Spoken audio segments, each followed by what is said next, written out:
রাধে রাধে ভক্তরা, গরম তো পড়েই গেছে। তো এখন চলছে সুতির পোশাক। তো এই জামশুট আমার নিজের বানানো, বলতে গেলে কোথাও পাবেন না, একদম গ্যারেন্টি আমি নিজে এটা বানিয়ে। ছোটদের পোশাক দেখে যখনই কিছু পছন্দ হয় তখনই আমি আমার ভগবানের জন্য বানাতে থাকি। তো এটা নিজের বানানো। তো দেখো, এটা আমি এখন পরিয়ে দেখাচ্ছি, কারণ তোমরা অনেকেই বলেছিলে যে এই জামশুটগুলো দিদি পরাবো কী করে, পরাতে পারছি না ঠিক মতো বা বুঝতে পারছি না, কারণ এগুলো তো মার্কেটে পাওয়া যায় না। তো তোমরা সত্যিই বুঝবে কী করে।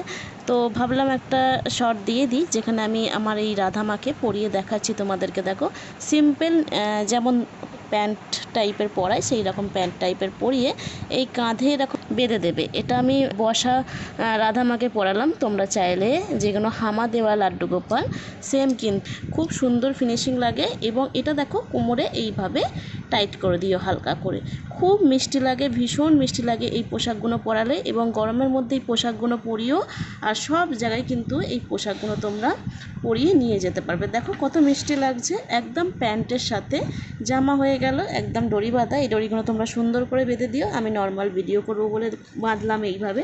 তো কেমন লাগছে সকলে বলো। আর এই বিগ্রহও কিন্তু তোমরা আমার কাছে পেয়ে যাবে। এই বিগ্রহ কিন্তু 8 নম্বর রাধারানী আছে, এবং এর জড়িয়েও কিন্তু গোপাল আছে। তোমরা যে কোনো মূর্তি আমার কাছে পেয়ে যাবে অ্যাভেলেবেল। তো তোমাদের যা কিছু লাগবে স্ক্রিনে থাকা নাম্বারে হোয়াটসঅ্যাপে মেসেজ করবেন। জয় রাধে।